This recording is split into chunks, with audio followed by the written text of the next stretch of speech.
नमस्कार, मी गायत्री. पुणेकर न्यूजतर्फे आज आपण आलेलो आहोत औंध एरियामध्ये वॉर्ड नंबर 8. पुणे महानगरपालिका निवडणुकीसाठी खूप सगळ्या राजकीय घडामोडी आपण पाहतो आहोत. उमेदवारांमध्ये सुद्धा एक वेगळी एनर्जी आहे, एक वेगळा उत्साह आपल्याला दिसतोय. आज आपण वॉर्ड 8मध्ये आहोत औंध एरियामध्ये, जिथे आपल्याला आम आदमी पार्टीचे पहिल्यांदा निवडणूक लढवताना दिसत आहे. डायरेक्ट आपण त्यांच्याशीच बोलूया आणि त्यांनाच विचारूया की आम आदमी पार्टीचा म्हणजे पहिल्यांदा निवडणूक तुम्ही लढवत आहात, तर काय तुमचा अजेंडा आहे? सर्वप्रथम मी शिवशाहू फुले आंबेडकरी चळवळीला विनम्र अभिवादन करतो आणि नक्कीच या ठिकाणी आम आदमी पक्षाने आमच्यावरती विश्वास दाखवत आम्हाला या ठिकाणी उमेदवारी दिली. सर्वप्रथम आम्ही या ठिकाणी आम आदमी पार्टीचे देखील आभार व्यक्त करतो आणि पुणेकर न्यूजचे देखील या ठिकाणी आभार व्यक्त करतो की तुम्ही या ठिकाणी आमची अतोनात मुलाखत घ्यायला या ठिकाणी उपस्थित झाला आहात. आणि या ठिकाणी आम आदमी पार्टीचा आम्ही विचार यासाठी केला की आम आदमी पार्टी ही सर्व जाती धर्माच्या 18 पगड जाती धर्माच्या लोकांना एकत्र घेऊन या ठिकाणी राजकीय सामाजिक उपक्रमामध्ये पुढे जात असते आणि असं करत असताना ते सर्वच समाजातील शेवटच्या घटकापर्यंत त्या ठिकाणी उमेदवारी देऊन शेवटच्या घटकापर्यंत सर्वांना कसं न्याय मिळेल ह्याचा विचार करत असते. इतर पक्ष विचार करताना जास्ती करून पैशाचा प्रलोभनाचा विचार करतात, परंतु आम आदमी पार्टी तसा काही विचार करत नाही. पुणे स्मार्ट सिटी आहे आणि बेसिकली पुण्यामध्ये ट्रॅफिक इश्यू आहे, वॉटर इश्यू आहे, पण या एरियामध्ये औंध पर्टिक्युलर एरियामध्ये हॉस्पिटल मी असं ऐकलं की खूप कमी आहेत आणि तो मेन इश्यू आहे इथे. त्याबद्दल तुमचा अजेंडा काय असणार आहे, तुम्ही काय सांगा? सर्व महापुरुषांना प्रथम त्रिवार अभिवादन करून आणि पुणेकर माझाचा सुद्धा अभिवादन. आज आमची मुलाखत घेतली त्यांनी. आज ह्या भागामध्ये रात्री अपरात्री गरोदर महिला जर कुठल्या हॉस्पिटलला गेले तर ते म्हणतात YCM ससूनला, आणि YCM ससून आपल्याकडं 10 किलोमीटरचा परत हे आणि अर्धा तास त्याला लागतो. हायवेला एखादा ॲक्सिडेंट झाला तरी म्हणतात ते YCM ससूनला. आज नगरसेवकांनी करोड रुपये खर्च करून संजय गांधी हॉस्पिटल चालू अजून केलं नाही. त्याची आम्ही सारखी फाईट करतोय. आम्ही आयुक्तांना लेटर दिलं की बाबा हे सर्वसामान्य चालू करा. आपल्या प्रभाग 8मध्ये असं कुठलं मोठं हॉस्पिटल नाही, पण यांनी एवढं खर्च करून सर्वसामान्य अजून दिलं. तर आमची मागणी आहे प्रशासनाला की सर्वसामान्य इथं मोफत झाले पाहिजे आणि सुविधा एका जागी भेटली पाहिजे. एंड मैम, हमें ये पता चला है कि आप वो पहले उम्मीदवार हो जिसने पहले आम आदमी की तरफ से आम आदमी पार्टी की तरफ से आपने नॉमिनेशन फाइल किया था, तो इसके पीछे आपका क्या थॉट प्रोसेस था? नमस्कार दोस्तों, मेरा नाम ऐन अनीश है और मैं आम आदमी पार्टी की महिला उपाध्यक्ष पुणे लेवल पे हूँ. आपने जो जाना एब्सोल्युटली करेक्ट है. आम आदमी पार्टी की तरफ से नहीं बल्कि पूरे वॉर्ड 8 में, इवन इन शिवाजी नगर में, I am the first candidate to file the nomination and give the AB form. अभी इसके पीछे क्या सोच है? So it's simple. जब हम पॉलिटिक्स में उतरते हैं हमको क्लैरिटी और सीरियसनेस ज़रूरी है. ये मेरा विश्वास, ये मैं मानती हूँ. सेकेंडली, मैं लोगों को ये सिग्नल देना चाहती हूँ कि हम पूरी तैयारी और कमिटमेंट के साथ मैदान में उतरे हैं और हम डिले में विश्वास नहीं रखते हैं. हम डिसिसिव एक्शन, यही हमारा वर्किंग स्टाइल है. मुस्कान, मगाशी आपण बोलत असताना मला हे कळलं की तू सगळ्यात यंगेस्ट कॅन्डिडेट आहेस आत्ता. तर यंगेस्ट पण आहेस. ओव्हरऑल एज्युकेशनच्या दृष्टिकोनातून पुणे एज्युकेशन हब मानलं जातं. तर ओव्हरऑल स्टुडंट्ससाठी किंवा बाहेरून येणाऱ्या काही विद्यार्थ्यांसाठी काय तुमचा प्लॅन असणार आहे, काय अजेंडा असेल? मॅम, आपण आत्ता आहोत औंध ओपोडीमध्ये. जसं की ते सावित्रीबाई फुले युनिव्हर्सिटी आहे जवळच. तर आपल्याकडे मेन प्रॉब्लेम काय आहे की जे बाहेरनं विद्यार्थी येतात MPSC प्रिपरेशनसाठी किंवा UPSCसाठी, पोलीस भरतीसाठी ते ग्राउंडसुद्धा जवळ आहे, पण त्यांच्यासाठी लायब्ररी नाही आहे. लायब्ररी जे आहेत ते प्रायव्हेट आहेत. तर माझा अजेंडा मेन आहे की आपण जसं पुणे आपलं एज्युकेशन हब आहे, त्यासाठी मला एज्युकेशनदृष्ट्या लायब्ररीचा विषय असेल किंवा स्टुडंटसाठी काय वेगळ्या गव्हर्नमेंट स्कीम असतील त्यासाठी मला काम करायचं आहे. त्यामुळे मी इथे म्हणजे सर्वसामान्यांचा आवाज म्हणून इथे थांबणार आहे. अमित सर, खूप सगळ्या राजकीय घडामोडी सध्या या इलेक्शनच्यामुळे घडत आहेत आणि आम्हाला असं कळलं की तुम्ही राष्ट्रवादीतनं आम आदमी पार्टीमध्ये आलेला आहात. तर काय एक्झॅक्टली हा बदल कशासाठी? काय राजकीय जीवनामध्ये आपण या ठिकाणी प्रामाणिकपणे समाजकार्य करत असताना राजकीय जीवनामध्ये अनेक उलतापालती होत असतात, परंतु गेली 20 वर्ष आलं मी राष्ट्रवादी काँग्रेस पार्टीचा एकनिष्ठ कार्यकर्ता म्हणून काम करत आलेलो आहे. आणि या ठिकाणी जेव्हा दोन्ही राष्ट्रवादी वेगळे वेगळे झाले होते त्यावेळेस कार्यकर्त्यांची राष्ट्रवादी काँग्रेस पार्टीला खूप गरज होती. त्यावेळेस त्यांनी आमच्याकडनं शेकडो कार्यकर्त्यांचे आम्ही त्या ठिकाणी ॲफिडेविट भरून घेतले की आम्ही राष्ट्रवादी काँग्रेस पार्टीचे सभासद आहोत.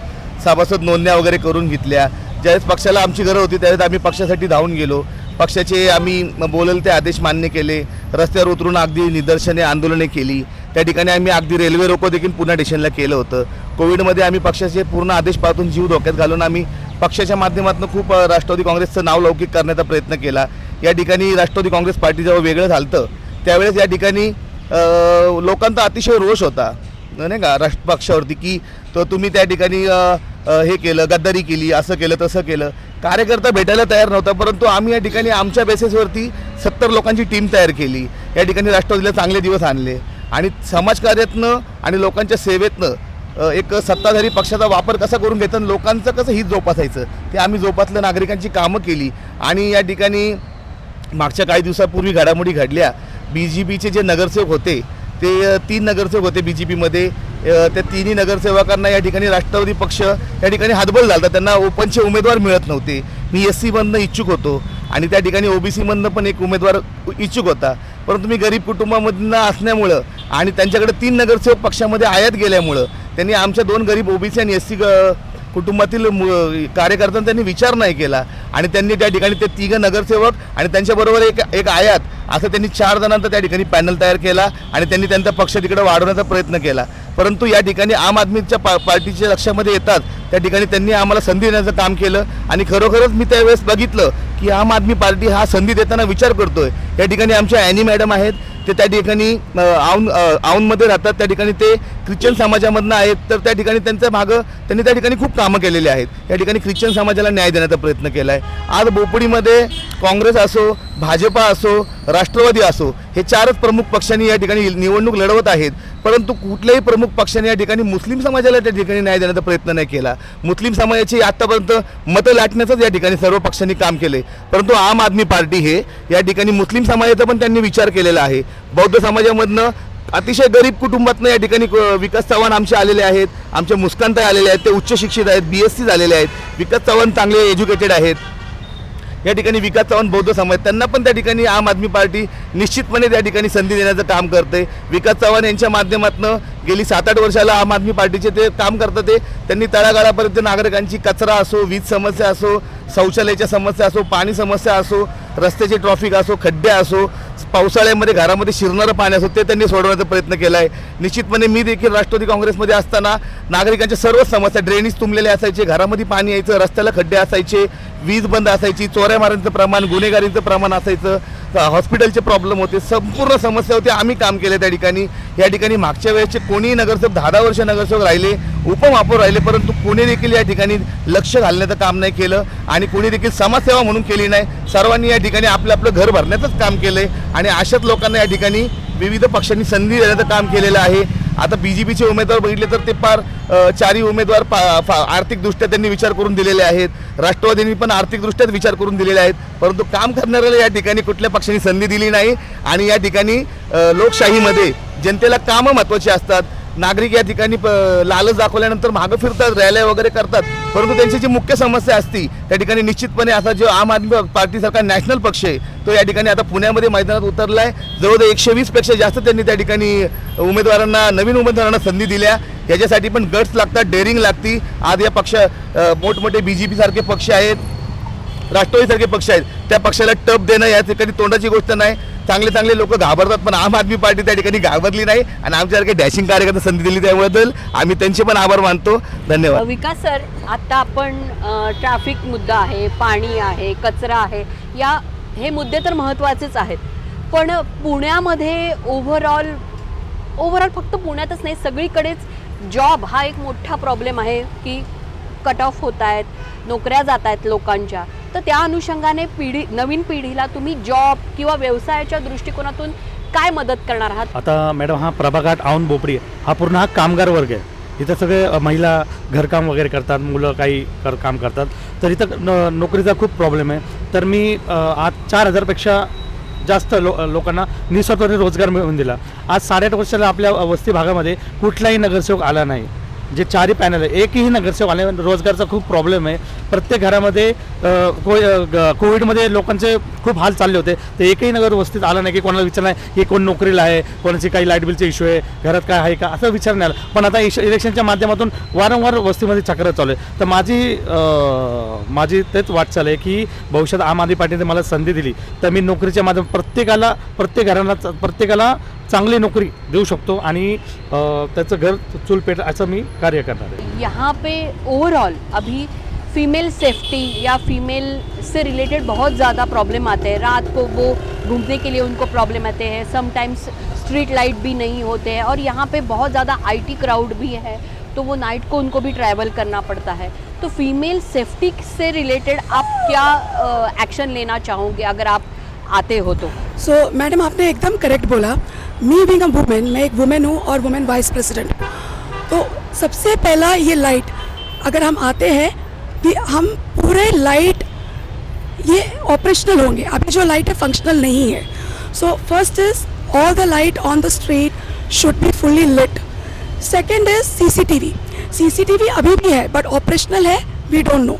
सो इसका कंट्रोल वार्ड ऑफिस के पास आना चाहिए. कंप्लीटली ऑपरेशनल सीसीटीवी हम लागू करेंगे. Third, proper helpline, proper coordination between the citizens and the police. और मैं क्या विश्वास रखती हूँ, ये खाली पुलिसिंग से सेफ्टी नहीं आती है. एनवायरनमेंट डिज़ाइन, अगर हमने एनवायरनमेंट डिज़ाइन प्रॉपरली किया वो भी सेफ्टी का एक भाग है. तो ये चीज़ हम डेफिनेटली लागू करेंगे. आपण ओव्हरऑल आता विकास सरांनी सांगितलं की ते काय नोकरीसाठी काय करणार आहेत, त्यांचा काय अजेंडा आहे, ओव्हरऑल तुमच्या पार्टीचं काय अजेंडा आहे. पण पर्टिक्युलरली फिमेल एम्पॉवरमेंटसाठी तुम्ही काय असा वेगळा प्लॅन घेऊन येणार आहात का?